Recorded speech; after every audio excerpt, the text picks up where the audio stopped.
using its APIs, but it's also containing the details, specifications that are associated to each of the different generic enablers. And typically, as a key fundamental approach that we have adopted all along FI-WARE is that we provide APIs using a RESTful API, and you will be able to find there all the details about that API. So actually, quite useful and, of course, needed information for programmers who want to deal with generic enabler and really use it in their applications. So that's regarding API specifications that intend to be standard, right? But as I explained yesterday, what we are trying to deliver in FI-WARE is the actual implementation of those API specifications, which doesn't need to be unique. I mean, there could be third parties that may wish and be interested in implementing our specs. But of course, FI-WARE is trying to implement at least one reference implementation of each of the specs. How can I find this information about the actual products that I can use to develop my applications? This is what we call the FI-WARE catalog. So let me go quickly to and navigate to the web page and to show you a bit about the FI-WARE catalog. This is going to be essential because will be the reference source for finding products that implement FI-WARE APIs. It will not include information about the implementation we are developing in the context of FI-WARE. This catalog will be open to third parties so that they will be able to advertise their reference implementation, their implementation of APIs if third parties come interested in creating their own. So here is example catalog where you can navigate the different generic enablers by chapter, search them by name, and what is important is that it will offer you, an easy way to really get all the information compiled that is associated to a given generic enabler implementation, meaning not only a general overview, but the detailed documentation, and where you can find instances of that product available for you to work. Those instances might be deployed in the FI-WARE Open Innovation Lab. Indeed, this will be the case in the short term, but once the SciFi trial shared environment is in place, it should also comprise information about instances that might be deployed there. And also, once the commercial FI-WARE instance become into the scene, there will be the necessary links to those instances. Rather important because it had to do a lot with the sustainability of the model. The idea is that there will be clear, publicly available information about the terms and conditions, use terms and conditions of the different FI-WARE generic enabler implementations, the different products implementing FI-WARE generic enabler APIs. Those terms conditions will be structured typically into the terms and conditions that apply within the program. Those are very well known and established by contract, but we thought it was fair to make these terms conditions clearly available to parties, because not always all the people know what kind of agreements have been signed by the company in the very detail. There will be the terms and conditions of the FI-WARE Open Innovation Lab that will be applicable to third parties. So a third party that is not part of the program but wants to use the technology and experiment with it within the FI-WARE Open Innovation Lab will be able to arrive here in this place and understand what are the terms and conditions of the FI-WARE Open Innovation Lab. And last but not least, we pretend that for each of the generic enabler implementations, there will be also a statement on how the technology could be used beyond the FI-PPP context, and why not for commercial use. So that is something quite relevant, I think, from the perspective of sustainability of the program and what we need to put in place to really attract developers beyond the PPP context. Another important piece of information, important resource you have to be aware of is the technical roadmap. Technical roadmap is what will help you to understand what will be, or what we plan to deliver regarding the different FI-WARE implementations that we are developing within the context of the FI-WARE project, when things will be delivered, okay? So this is, well, a typical technical roadmap where you will find for each of the chapters detailed information about what are the features that will be supported in each of the different releases. Particularly the second major release is what will be mapped to what will be available in the FI-WARE Open Innovation Lab.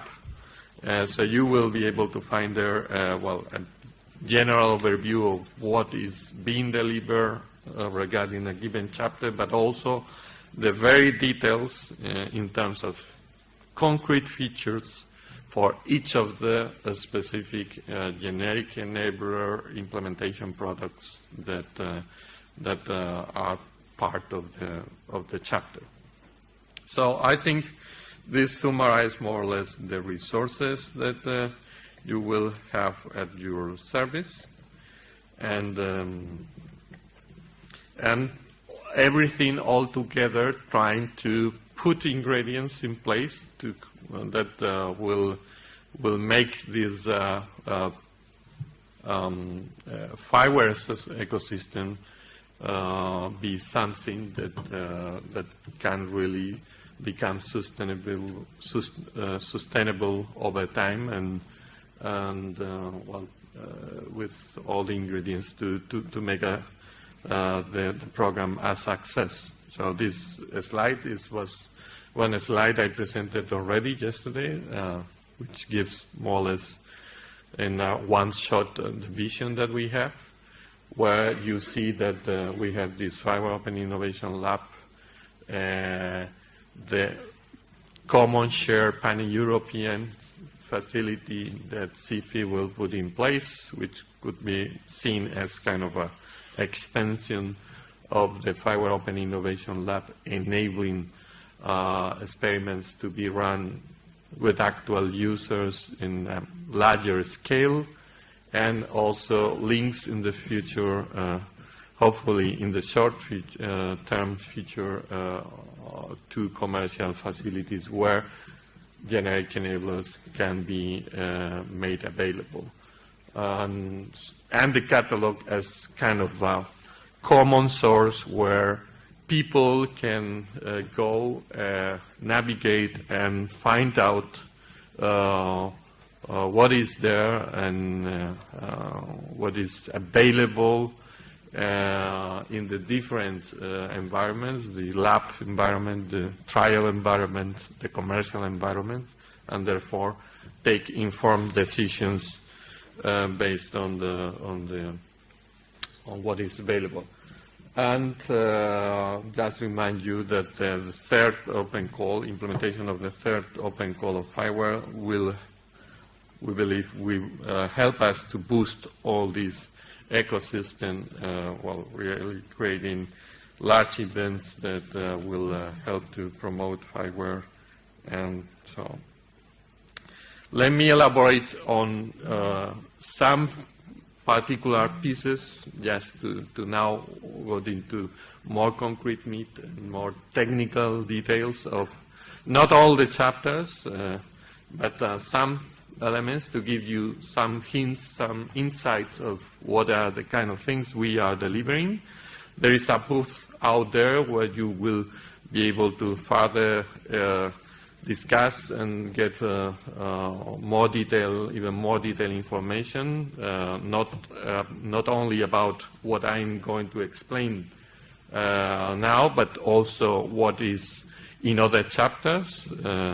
Particularly, I didn't come with any slide elaborating on what is being offered, for instance, in the apps and the applications and services ecosystem chapter, nor the I2ND, interface to network and devices chapter, but we are happy to answer any questions regarding those chapters, and Pierre is here that could help to elaborate on the interface to networks and devices chapter. But let's go a little bit about other chapters and some generic enablers in other chapters that it would be useful to learn about. Well, first of all, let me start with the cloud. What are we going to provide, bring as service with the cloud infrastructure? Well, pretty simple idea. We are going to offer you a cloud. There are many clouds out there, as you know, but the whole intent is that this cloud can become a standard across Europe and is certainly something on which we are betting for having an open cloud. Or in this particular case, I would say all the ingredients that you need to really set up a cloud based on FI-WARE generic enablers. FI-WARE cloud generic enablers is going to be open source, so that will boost the opportunity of third parties that may be interested in setting up and cloning the cloud architecture we are going to put in place in the FI-WARE Open Innovation Lab in their own premises. They would be able to do so because it's open source technology in that respect. And well, if you just take a look at what we will deliver in the FI-WARE Open Innovation Lab regarding cloud capabilities, we will offer the complete functional set of capabilities for IaaS, infrastructure as a service cloud hosting, which means the ability of provisioning virtual machines with associated compute, storage, and network resources. Also handling quality of service warranties, some nice features that extend the base technology we have adopted, which is, by the way, I think it's important to mention OpenStack, which is probably the more well-known cloud, open source cloud technology today that is really gaining more and more momentum. We are very happy that the decision we made is starting to be a good decision to rely on OpenStack. And but we are adding in some way extending OpenStack with some nice capabilities like this quality of service guarantee, tools for guaranteeing quality of services, tools for managing both explicit and automatic scaling, and also the ability to handle what we call call-out proxies, which are kind of elements that can host applications also in equipments that will be at the border of the network, closer to the real end users, and where we will be able to deploy, set up virtual machines on top of which we can distribute part of the application. This will be extended with more kind of a la past platform as a service capabilities, and among this, enabling the automatic provisioning of standard technology stacks, as well as generic enablers, and enabling, allowing application developers to create their own instances of FI-WARE generic enabler implementations, and by just, let me say, one click, with all the getting rid of all the burden of configuring and setting up the environments across different virtual machines and so on. So you will be able to make nice things like, just to give an example, deploying a big data platform with all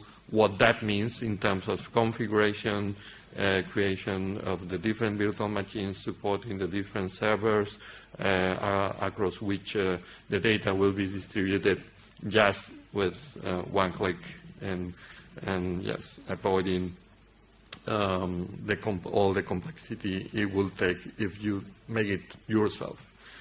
Another aspect is about access control, accounting, monitoring. What we will deliver is a framework that will provide support to OAuth, the standard OAuth 2.0 authorization, access control to APIs. That would mean that if you develop your application, you will not only be able to use OAuth and make usage of the APIs of the different generic enablers implementations be controlled through an OAuth 2.0 based framework, but it will also allow you to make your own application, and the APIs that your application may export to the whole internet be managed and be controlled through an OAuth based mechanism. I do not have time to elaborate on this architecture that we have. One nice feature is that it will be all integrated also with the cloud that we describe.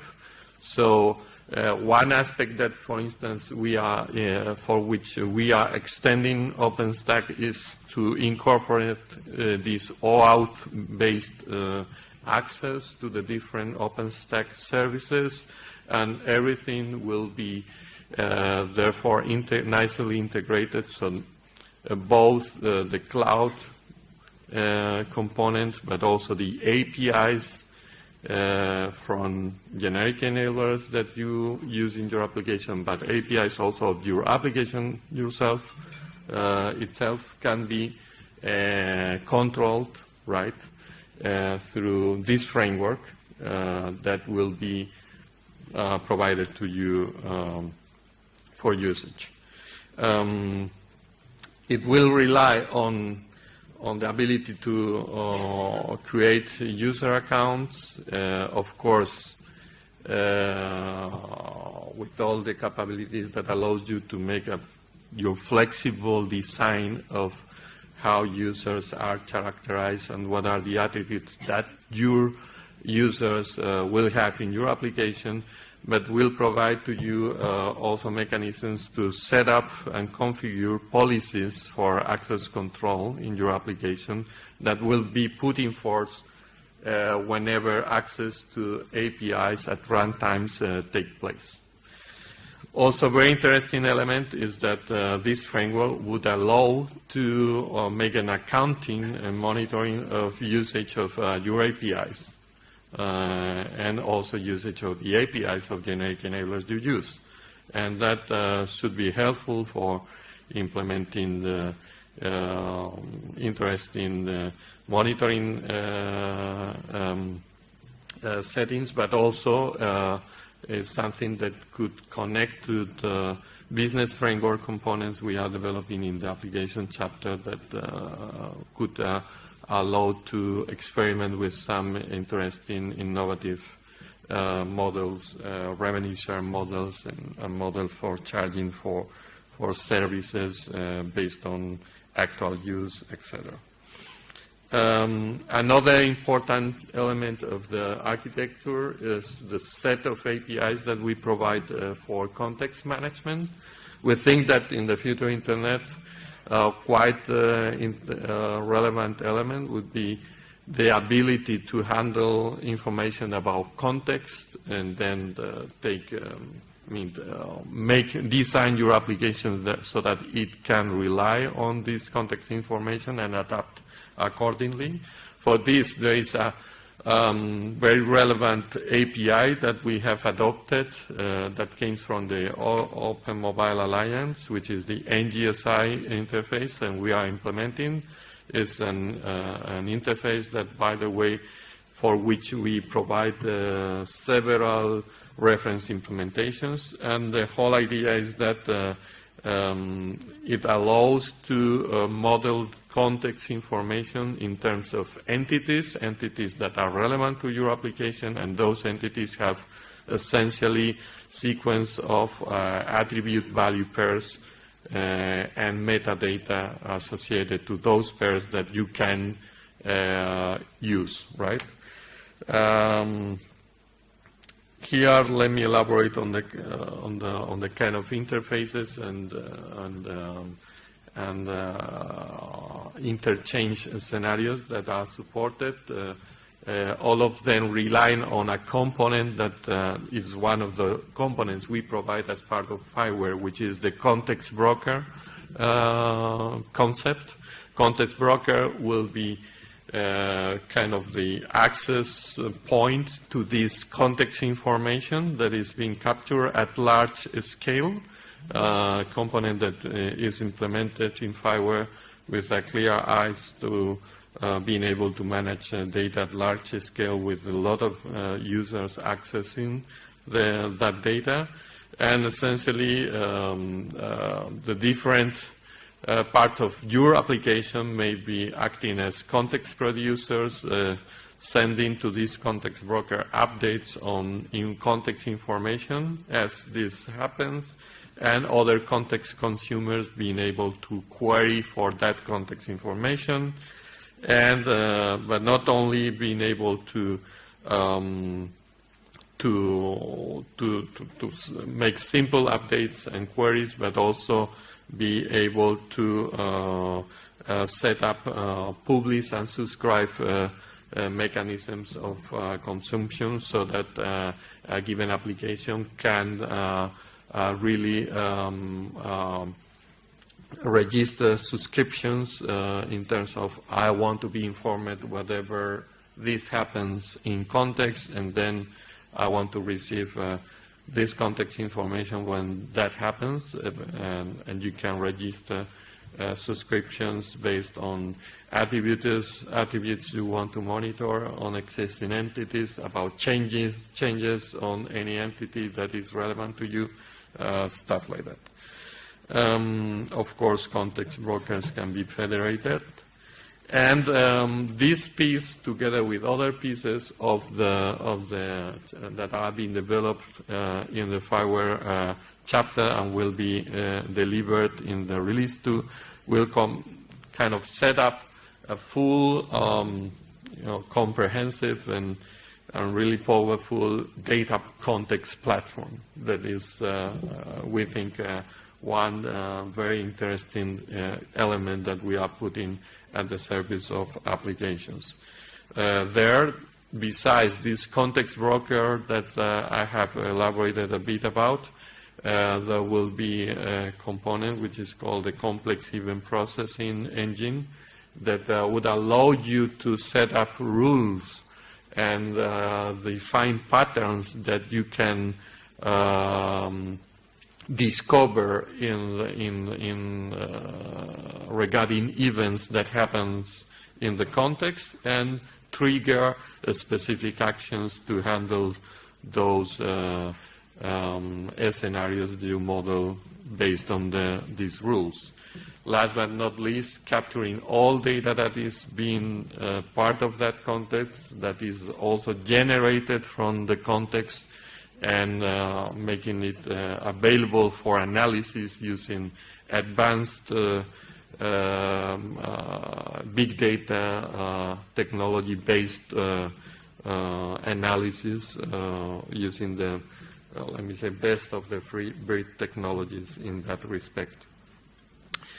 Last slide to give you some also hints about what is there and what kind of settings you can put in place.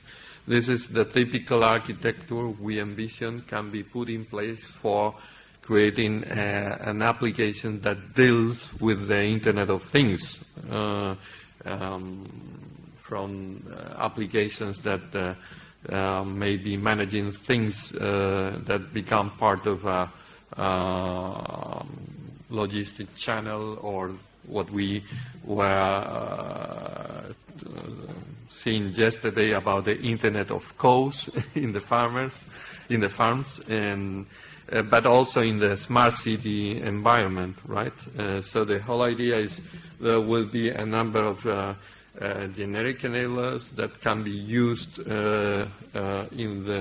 closer to the devices and the sensors that are being deployed, that will capture locally all that data from the sensors, and that data using standard protocols that we will support in FI-WARE will be kind of submitted or transferred to the cloud part of the cloud backend, where a number of components will be there processing the gathered data, right? In the first place, all this information will be gathered by the component we call the backend device management generic enabler. And this component will, on one side, be able to offer that raw data to applications so that they can exploit that information using APIs, available APIs, but also will interface that data, will transfer this data and make it available through the standard NGSI interface that I explained before, and transfer it to other components of the architecture that would be able to map that raw, low-level sensor data into attributes of things, high-level things you may define in the interest of your application. And last but not least, all this information, both low-level sensor information, but also information at a higher level linked to the Internet of Things, would be injected in this context data platform that I have elaborated before, therefore enabling you to really run very smart algorithms for the analysis, for the processing, trying to identify scenarios as you go, and also being able to publish all that data in a kind of open data approach, which is something you can really, the kind of schemas you can really support using the open data context broker component in the architecture. Well, this is just a number of examples that I wanted to elaborate on about. We will now see another generic enabler I haven't elaborated about, but even in a higher detail. But of course, it's quite difficult to elaborate on so many things. So I again invite you to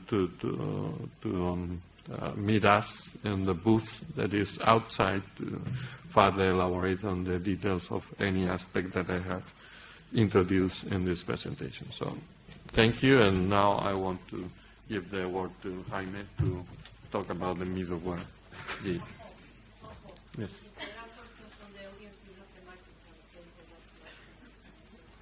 Okay, but I guess we made, yeah, at the end, right.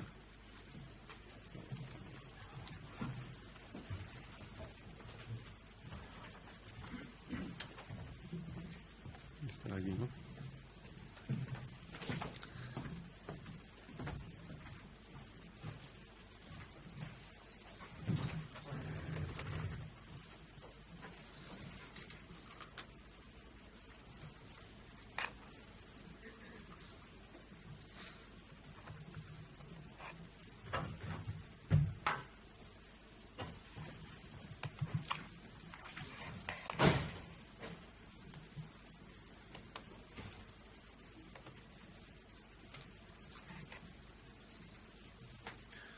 Hello, everyone. As Juanjo said, this is a presentation mostly for SMEs, because this is an example of how an SME can be a member of FI-WARE. Is there any SMEs in the room? Please raise your hand. You are an SME. Just one. Okay. My name is Jaime Martín, and I am the CEO of Eproxima, a small company of engineers, just 3 engineers. And I'm going to talk about who we are, what was the challenge in the first open call, specifically the middleware generic enabler, and the potential solutions, the solution selected, and the impact in FI-WARE of the solution selected. So, and lastly, I'm going to talk about our base technology for this project, very briefly, but if somebody needs more information, I will be happy after the presentation to give any kind of explanation, any kind of further information. So, as I said, we are a small company. We are experts on middleware, and we have we distribute some products, and we have our own products. Specifically for this project, we have RPC, remote procedure calls framework, that is very similar to Apache Thrift, and we use for the communication engine and a standard that is called DTS. It's an OMG standard. And we have several other products interesting also for FI-WARE. So we are small, but we are also very active in the standards bodies like OMG. We are members of the OMG. And our main customers are mostly in Spain and are mission-critical systems in aerospace and defense. So, as I said, a good example for SMEs and FI-WARE. So, what are we going to deliver to FI-WARE? Well, we named the new middleware KIARA, and it is going to be the future internet middleware, the FI-WARE middleware. It's a middleware that is going to be based in Eproxima RPC and DDS, and we are going to develop a lot of features on top of the existing middleware to adapt the middleware to the requirements of the middleware generic enabler. So, for example, well, these are technical details, but we are going to improve the interface definition language. We are going to allow the use of application native types that is usually not allowed in the general middlewares. And, well, a lot of new features. So, what was the challenge of this generic enabler? As everybody knows here, everything is distributed. Enterprise Internet, the Internet of Things, cloud computing, and we have many peers and a highly distributed system of systems. FI-WARE is a good example of a system of systems. You have over the top in this picture a lot of use cases that use the FI-WARE core platform, generic enablers, to use its services, but they also have to communicate with each other, and they need a set of common protocols, common data types, and a way to define the interfaces, different quality of services over different data links, different communication patterns. That means publish, subscribe, events, request reply, peer-to-peer, and broad platform and programming language support. So they published this new open call to create a specific generic enabler for the middleware. That is going to be a new component of the FI-WARE core platform.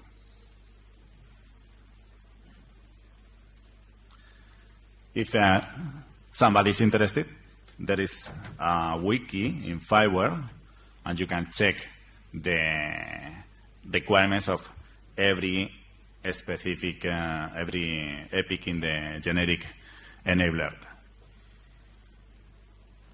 So for this challenge, we have several potential solutions. Most of the time, a lot of application developers use their own specific middleware. They open, for example, their own sockets. But this kind of proprietary solutions are not intended for public use. So they are hard to support and maintain, are not fully tested. They have a small set of features. So this is not the solution for the challenge here. The next solution could be a mix of middlewares, because, well, at this point, probably the use cases of FI-WARE are using some specific middlewares available in the market, like this one, Corba, Web Services, REST, GMS, or whatever. But doing a bridge or try to achieve compatibility between those middlewares is not possible, because you have to build a lot of bridges and you have to adapt the data types definition between each other, and you have to create a mapping between interfaces. It is really a mess. So the solution is to create a multi-use middleware with a common interface definition language, a common set of data types, high performance, multi-pattern, that means peer-to-peer, publish, subscribe, and request reply, with broad platform and with QoS parameters. That is the goal, and the question is if this is possible. Well, this is going to be the FI-WARE middleware generic enabler. It is based in DDS and this Proxima RPC, and it is going to be very soon available in the FI-WARE catalog. As a matter of fact, it's already available to download in our website, and it's, well, in the case of it's open source in the case of a Proxima RPC, so you can start using right now.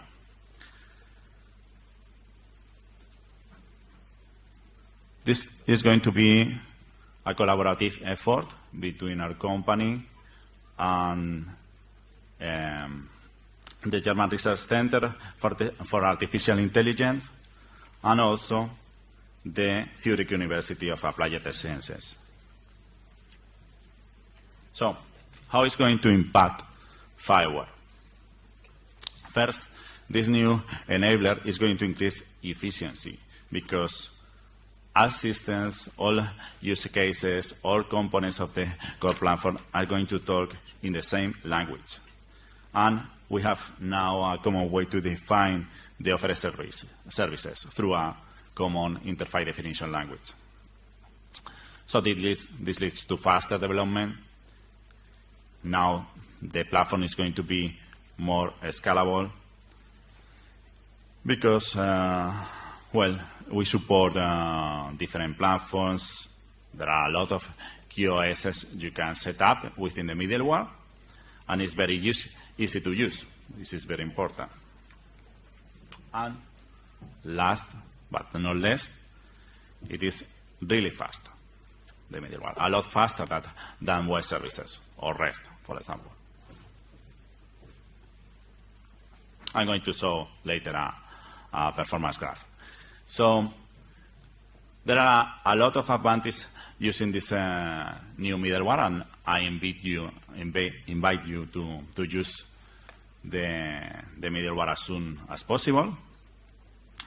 As I said, it's similar to Thrift, and you have Windows and Linux support for RPC, but we have also the underlying common engine that is publish subscribe middleware that is really proven in a lot of fields. So, as I was saying, our RPC engine is based in DDS, that is OMG standard. It's a high-performance middleware designed for real-time systems, and it is mainly used in defense and aerospace markets. It's based in a publish-subscribe model. So, the performance. As you can see here, I am comparing a Proxim RPC versus web services using a very fast implementation of web services, GSOAP. And we are, in this case, with 25 clients, 10 times faster. That means, well, this graph means in the typical payload, the web service is achieving 50 requests per second, and 50 requests per second per client, and the Proxim RPC is achieving 500, so 10 times more. So, to summarize, the key messages of this presentation is FI-WARE is bringing opportunities for SMEs. It's possible to incorporate SMEs to FI-WARE. And you have, it comes with several advantages. You gain visibility in the global market. You have new business opportunities. You are going to increase your user community, and you have access to more user cases for your software. And our company is a good example of how it can be accomplished. So, thank you. Any questions? Let's handle the questions all at the end of the month. Thank you.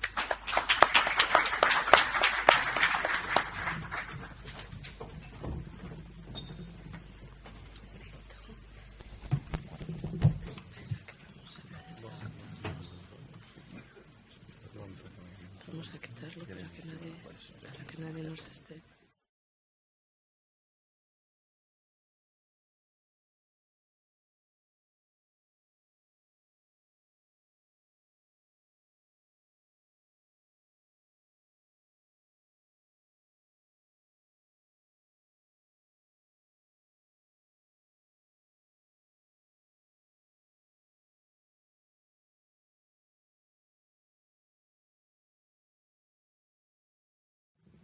Okay, here we go.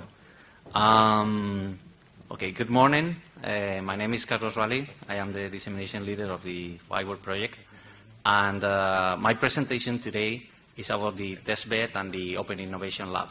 So the main message of the presentation, and then later you can disconnect if you want, is to say that one of the main assets and outcomes of FI-WARE is the testbed that is becoming soon the Open Innovation Lab. The testbed is more for the proof of concept together with the use case projects of the PPP. And the Open Innovation Lab is more targeted to involve the SMEs or any developer in the Internet that is interested in future Internet services or services in these vertical sectors, right? So first, this is our Twitter, so you can follow our account, and then you will get more information. So a little bit of context. So there are like 4 big areas of results of the FI-WARE project. The main thing is the open architecture. That means the open specifications, APIs, and interfaces, right? So anyone could develop himself components like described in FI-WARE. The second big area of outcomes is the software components. We like to say that we really deliver software that works, right? A third point in the outcomes area is the policies and business models that we are collecting thanks to the testing with the stakeholders, with the use case projects and their customers, let's say. And the fourth big area of outcomes of FI-WARE is the proof of concept facilities. And here we have 2 things. We have the FI-WARE testbed, that is what we have so far, right? And it's devoted to the testing and getting requirements and feedback with the use case projects phase 1 and phase 2 mainly. And this is becoming, the same infrastructure is becoming the FI-WARE Open Innovation Lab, right? This is a sort of timeline of the FI-WARE testbed and Open Innovation Lab. So during release 1 in FI-WARE, we were quite busy developing our software components. And we were, as soon as July last year, we started to install the first components of FI-WARE in the testbed setting, right? And the official inauguration was in November 2012. So during the phase of the FI-WARE testbed, the main things that we have been doing is to collect requirements from the use case projects, and some of the use case projects have been realizing as well proof of concepts, like the Safe City proof of concept in November last year in Arlanda, close to the Stockholm airport, and some other demos, for instance, that we are planning with Outsmart, and that our colleague Christina will tell us later from that project. Also, the FI-WARE testbed has been an extraordinary facility for our internal testing, for integration of the components and testing that the software that we deliver really works in a carrier-grade environment, let's say. Then, after release 2, that means July this year, this is becoming the FI-WARE Innovation Lab, where we are interacting with the use case trials, that is the use case projects, phase 2, and we are also opening the whole infrastructure to involve the developers, right? And we have a number of actions to engage these developers that I will be describing later. After the end of the FI-WARE, what we will have is the different FI-WARE instances where the use case projects or any other could roll out their services, right? From this point of view, we could really see the FI-WARE Innovation Lab as the first example of a FI-WARE instance, right? When the FI-WARE Open Innovation Lab will go from the current location setting to different locations in different data centers in any location, then we will have these specific instances. Of course, for these instances, we are not thinking that all the components will go, right? We are thinking on specific packages depending on the target solutions or the SMEs that are interested to develop specific services. And currently, we are investigating on that, how to make packages with our cloud that will be these FI-WARE instances. But what we have today is the FI-WARE testbed becoming the FI-WARE Innovation Lab that is the whole thing with all the components, right? This is more or less the whole explanation.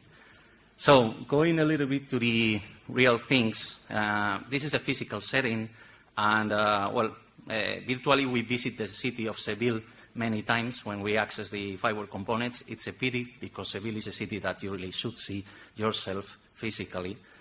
And what we have there is the premises of REDIRIS, which is the Spanish National Research and Educational Network, the Spanish NREN, connected to the GEANT, Pan-European Network.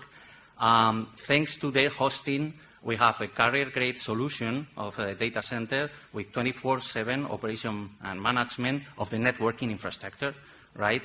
We have a carrier-grade connectivity with 10 gigs connected to GEANT, but also they have peerings with commercial operators, and both in Spain and internationally as well, like peerings in Amsterdam Exchange Point. There is V4 and V6 native connectivity. And one special thing here in this facility is that we have a wide range of V4 public addresses, which is not the normal thing in any data center. This is a specific thing that we enjoy thanks to be there installed in REDIRIS. This saves some problems that normally we could find in a data center because of that. And as I said before, this is the testbed inauguration in November last year. And now a little bit on the offering of the testbed as it is today. So the main thing is that we have a public site, right? And that is the address. I hope you can see that. But if you cannot, there is in the main web page of FI-WARE, www.fiware.eu, you have the part that is making it happen, and then you will go directly to the testbed public site, right?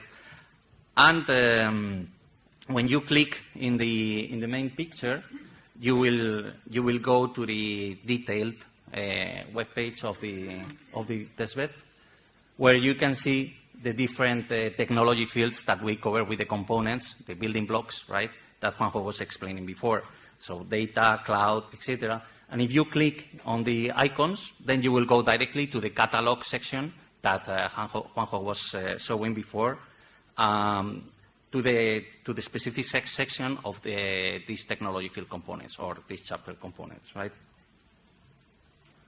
So the main thing is the catalog. In the catalog, you can not only see the components of FI-WARE, but you can see also the actual implementations in the testbed.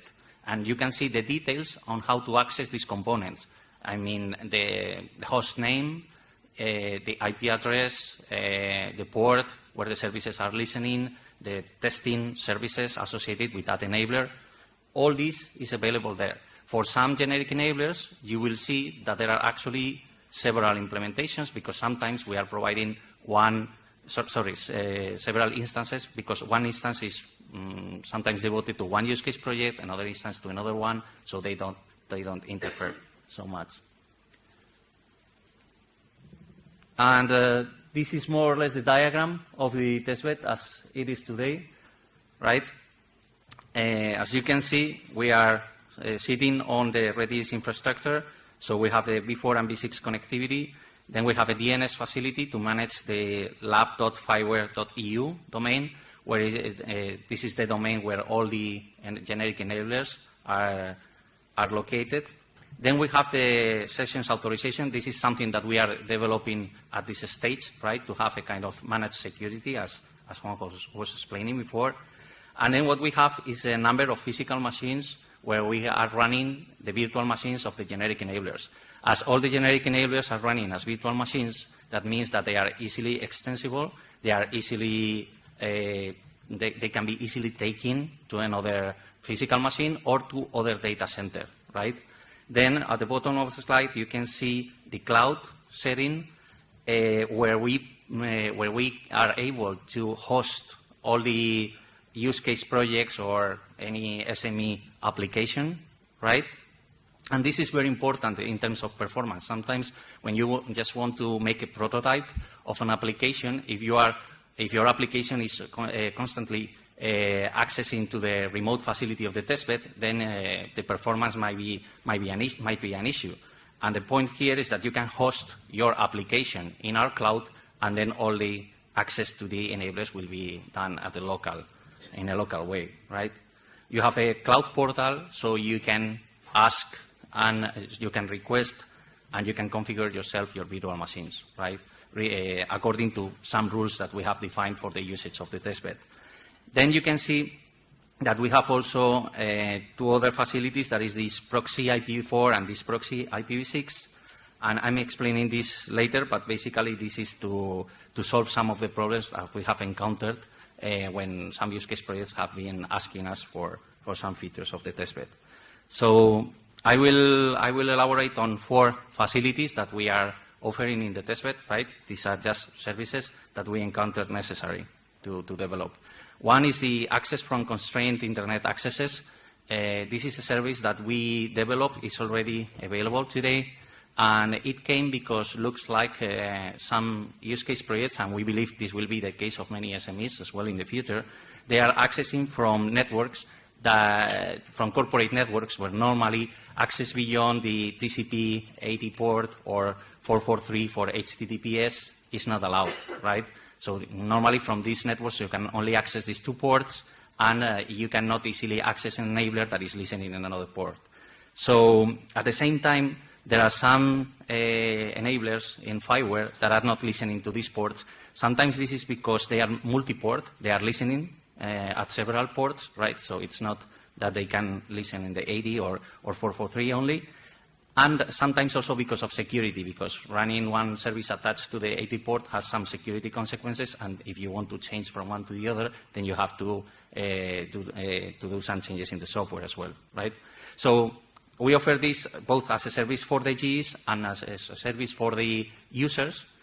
What we have is the technical approach of the solution is an HTTP proxy, is an patch 2 solution working as a proxy, and we have defined a new domain, labproxy.fiware.eu, where all these GEs that are not listening in standard ports are mapped to the standard ports. And then there is no problem for the external users to access there, and at the same time the GEs don't have to change that, right? That was, looks like a very simple thing, but was one of the nightmares in the beginning, right? Second facility that is also available today, and Juanjo has been describing, is the cloud for use case project applications. So we have the cloud portal where use case projects can request virtual machines and put their applications there. Third facility there is the IPv6 FI-WARE access to the FI-WARE GEs, right? In most of the cases, the developers are still not caring about V6, so we can say that the GEs are not V6 native capable. But we expect that in the future, use case projects, SMEs, will want to access using IPv6, right? One of the things why this could be important is that currently in the Red Iris setting, we have plenty of V4 public addresses, so we don't have any problem. But when we go to data centers where V4 addresses are expensive or are not so easy to get, this could be a feature, right? So what we have done here, the technical approach, is very similar to what most of the participants in the World IPv6 launch day last year made. That is to use a proxy from the V6 world to the V4 servers, right? And this is currently working. We think we have not seen really so much interest so far, right? The use case projects are not using this. It's there, it's working, they can use it. We have seen that there is a mention or a push from the work program 2013 for the research projects to use V6, so maybe we will see more, right? Then the fourth facility is planned for release 2, so we are still dealing with this, and is basically to offer one single sign-on platform for access to the GEs. So that's it, right? Based on the OAuth 2.0, there are a number of GEs in the security chapter of FI-WARE. This is offered as both as a service for the users, right? Only with one go, you authenticate yourself and you get the access to the GEs, but also to the GEs.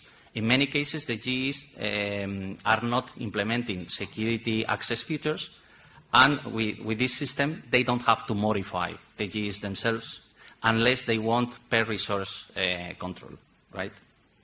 So this is a quite balanced solution. One of the important things that you would be able to see also in the public side, and I will not extend too much, is a how-to, right? So there is 4 highlights that I think are relevant to be said. The first one is you can obtain information about the GEs, as I said, through the catalog. There are direct links there. You can you can obtain also the access to the testbed, right? So we built a FI-WARE users profile that when we will deploy the managed security will be integrated with that. Currently, it's more a manual work with the firewalls, right? Then the third one is if you want to deploy your use case project or SMEs applications in the testbed, you have to go to the cloud portal that is linked there in the site as well. And if you have a specific problem, questions, suggestions, whatever, the FI-WARE testbed team is quite pleased to receive your feedback, comments, or issues. So there are contact points, a tracker for tickets, etc. So as I said before, this testbed is becoming the Open Innovation Lab, right? The launch is planned for July this year, right? This is a very important thing for us because we go from the interaction with the projects within the PPP only to open ourselves to the whole community. Any SME, any developer interested will be able to access the testbed. It's a challenge for ourselves. We have to think very well in all the processes to manage that, because when we were dealing with 8 use case projects in the phase 1, it was not so easy sometimes to keep all the activities of development inside the project, plus giving support to the others willing to use the components that work. And as Juanjo mentioned before, there is the FI-WARE third open call that is currently open, where we are looking for partners. You can see details there as it's linked in our web, to help us to gather developers, right? This means SMEs, university groups, I don't know, whatever developer that is in the internet that is capable to build things like this. I don't think it requires high skills, because we are talking about very standard interfaces like HTTP, REST APIs. All the documentation is available in the website. We will perform many events to explain this to the community. And at the same time, once we grab new partners through the third open call, there will be developer contests where we will be awarding SMEs, developers with prizes when we really get ideas that are worth, right? So this is the presentation. I hope you get this idea that there is a testbed, there is an open innovation lab, and you are very welcome to make questions and to use it. Thank you.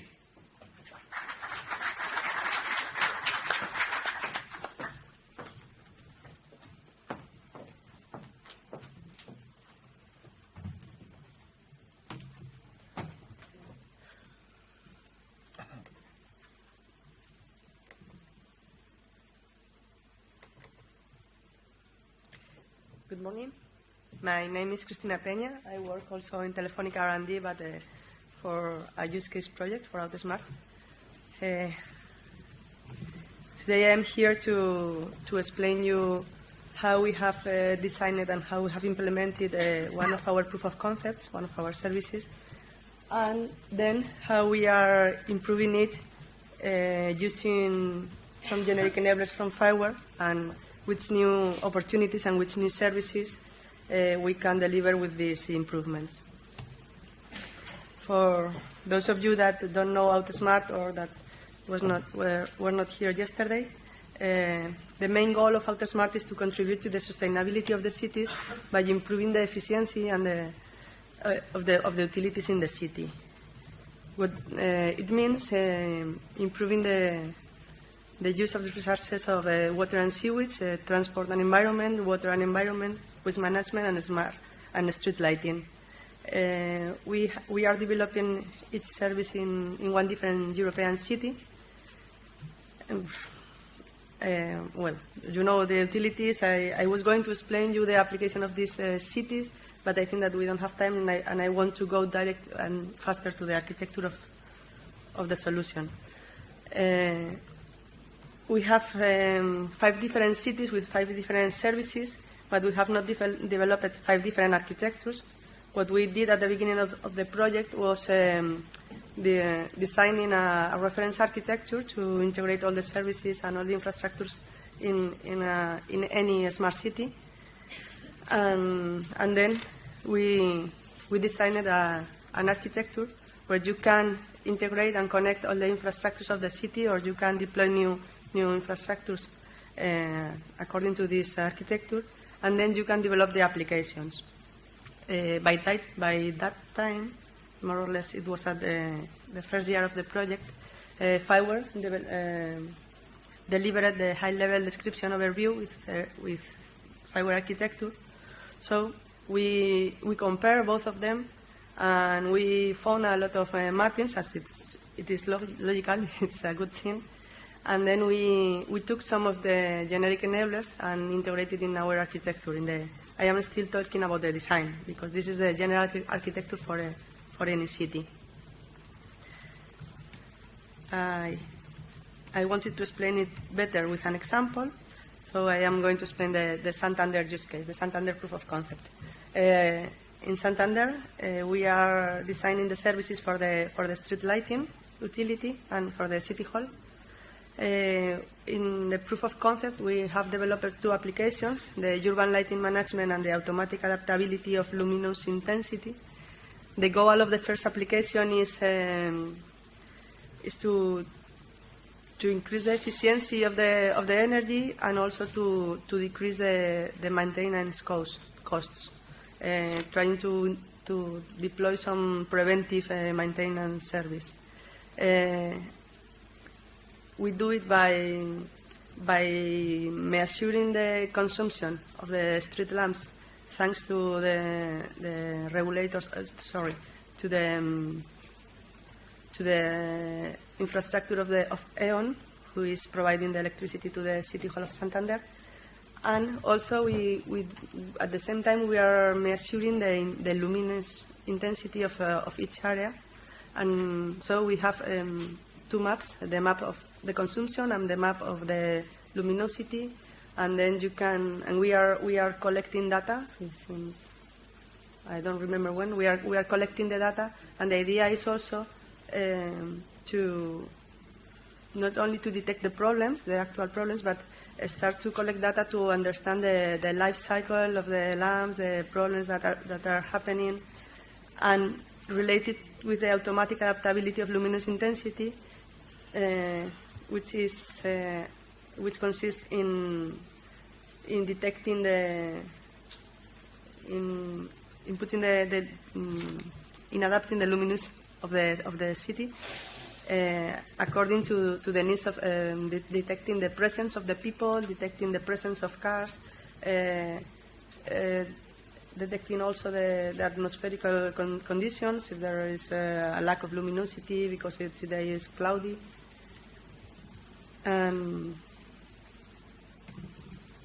The target of these two applications is the whole city of Santander, or any city that wants to deploy it. But the proof of concept, it's in a park, in this park that you can see here. The reasons behind are that, first of all, we are testing the service, so we cannot do it in a street, for instance. We cannot put in risk the traffic. Also, because with this shape, with this long shape, the park is this part. With this long shape, we can also play with the prediction of the movements of the people, and start trying to see if we are able to predict these movements. The third reason is a very simple one, is that the University of Cantabria is in this building, so we have direct wireless connectivity to the proof of concept.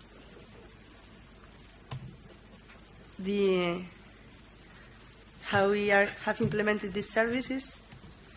First of all, we took some of the existing infrastructure, for instance, the metering systems of the utility, as I told you, which are sending the text file with the daily consumption of the street lamps. In the park also, there is one power controller from the city hall that is the one that says to the street lamps the power level they have to put. There is the way of working that is important this is important for the proof of concept and for the solution, is that these power controllers are periodically reading a database to know which is the power level they have to put to the street lamps. and also it is writing the current level. And the new infrastructure that we have deployed are 15 boxes to cover this pack. Each box contains one light sensor and one presence sensor for the adaptive luminosity.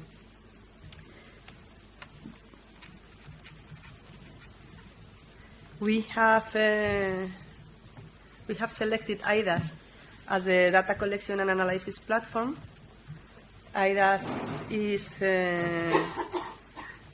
has been selected by FI-WARE to be one of the backend device, to be part of the backend device management generic enabler.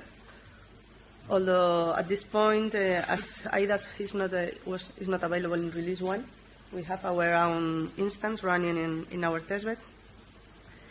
IDAS receives data and sends commands using the sensor ML language. So we needed something to adapt to communicate with all the infrastructure we deployed. So we needed something like the metadata preprocessor, that is another generic enabler in FI-WARE. And again, this generic enabler was not available in release 1. So in collaboration with the partner of FI-WARE, with Siemens, who is responsible of this generic enabler, what we have done in this case is looking at the specifications of FI-WARE and looking at our requirements, we have implemented our own implementation of the generic enabler.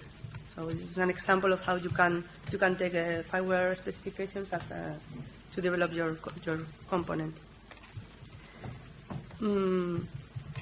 The final part of the proof of concept are the applications. The applications are consuming the data and are sending the commands to the devices through the IDAS platform. And this is a simplification of a Outsmart architecture, and this is the architecture that was enough to answer the request from the City Hall of Santander and from the Utility of Santander to improve the service today. But we wanted to go further, and we wanted to see if we can improve these services, or if we can provide some new service to these utilities, adding more technologies from future internet. So we were looking at FI-WARE. These are the main changes. First of all is that in FI-WARE, as Juanjo I think presented in one slide, FI-WARE is always consuming the data from the sensors and from the devices through the data chapter, and I will explain later the advantages. So the first change is that we are installing in the proof of concept the 3 generic enablers from this chapter: the big data generic enabler, the complex event processing generic enabler, and the PubSec generic enabler. And one change that may happen or not depends on, it's not really needed, is that in the future we could replace our implementations of the generic enablers by FI-WARE generic enablers.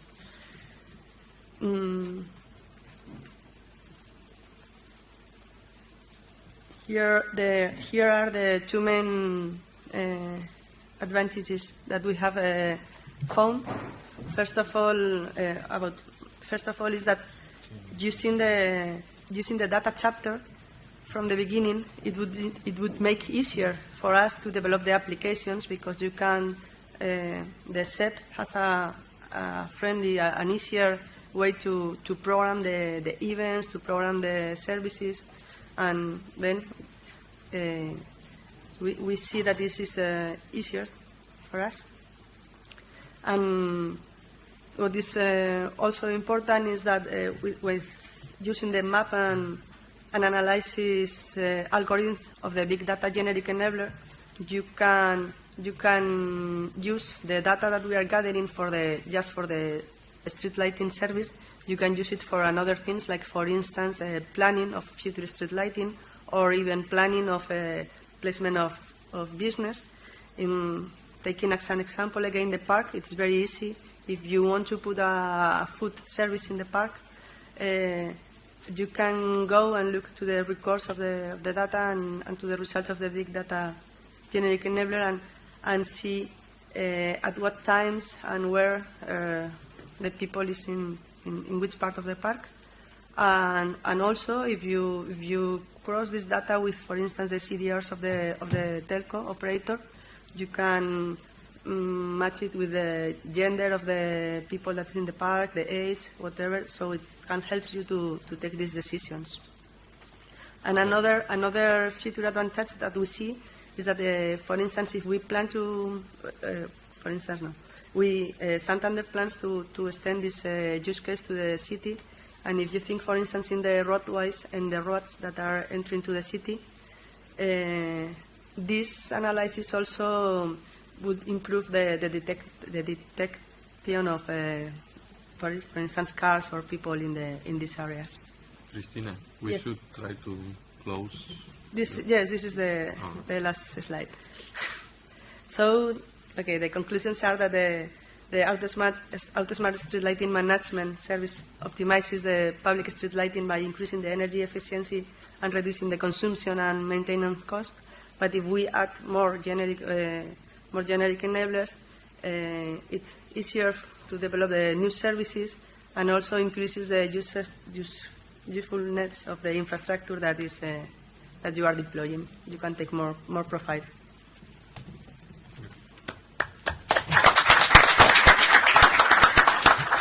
What I suggest, in order to save some more time, is that since we have the booth, what we can do is, for the round of questions, indeed make it in the booth. Let's see whether there is questions now. Then you want to do that. But we have 2 questions, and then the rest to the. Yes. Thank you for the presentations. Christina, I have one question regarding the Smart Santander. Last time I have forgotten to ask this question. Normally, this is an intelligent street lighting or park lighting. So, in some cases, I have thought the safe city, I mean not the Outsmart, but safe city scenarios. In some cities, sometimes some parks are dangerous after, let's say, 10 o'clock or 11 o'clock. So, you are making also data mining. Are you also going to use such data available, for example, historically, okay, in which park, at what time, okay, those criminalities, etc. happened, and then based on that, just, lighting the whole park, or at least the direction, 200 meters or 300 meters, okay, not only the area, okay, the pedestrian are passing. So, is this considered in the scenario? Yes. Okay. We are not so worried about the risk. We are not looking at that part. But Santander is not such a risk. No. Santander is out of question, so Barcelona or Athens or Istanbul. I mean that the proof of concept is more about the feasibility of this management, how much you can save, if you can improve the life of the street lamps and these things. But thinking about the risk and about the sense of risk that the people receives, for instance, in the park, this shape has helped us because you are not just increasing the light in 1 or 2 points, but you know that if one person is here and then here, probably he will continue. So we most probably it will be also detecting the others, but there are also some, let's say, mechanisms to prevent them. Mm-hmm. So for that reason, I have asked this question. Okay.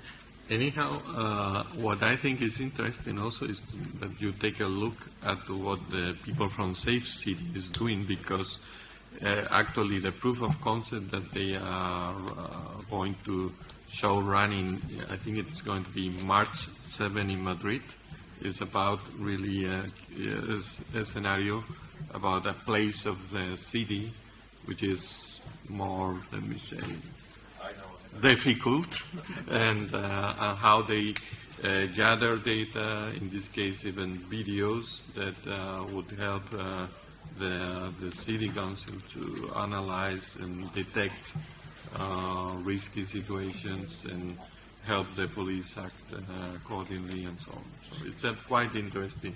usage scenario that I would invite you to check.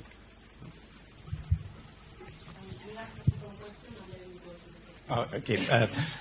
Yes, good morning. My name is Kim Watson of Fraunhofer. I have a question to the FI-WARE team. You have specifications available or will be available. You have reference implementations. You have lots of trial applications. I'm wondering if you are also considering to have some form of compliance testing, because even now you have different implementations of in principle, the same generic enabler, but how are you going to ensure that these implementations are going to be sustainable in the long term? That is there going to be some form of compliance testing?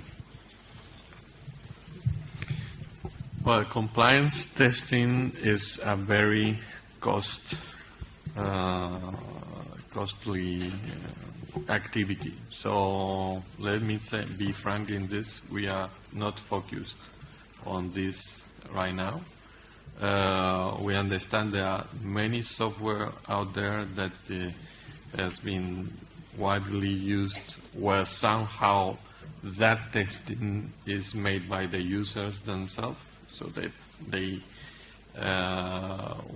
test the products and let other users know what they think about compliance about the product. I think this is a very personal opinion, but compliance testing made a lot of sense in the past, where somehow there was nothing like the internet where users can really connect. But today you can have forums around products, and you can let users have the voice to share with other users what is their experience in terms of how they see compliance being supported by a given product. This is one view on the matter. A second view is that there might be organizations that could be interested in running opportunities around setting up tools for testing of about compliance of FI-WARE technology. This is something that maybe, for just to give an example, maybe Etsy could be interested in, and they may want to run some specific program dealing with compliance testing regarding some subset of FI-WARE generation enablers. Why not? This is some opportunities we see are regarding making the whole community around FI-WARE growing, but answering strictly to your first question, we are not currently dealing nor currently planning to develop compliance testing ourselves today.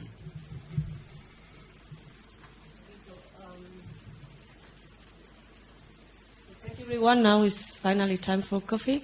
Thank you to the FI-WARE team, and I invite everyone to visit the FI-WARE booth, as Juanjo said, for more information. We will reduce the coffee break a few minutes because we are running late. So in 20 minutes, we all are supposed to come back for next workshop, that is the Infinity workshop. Thank you.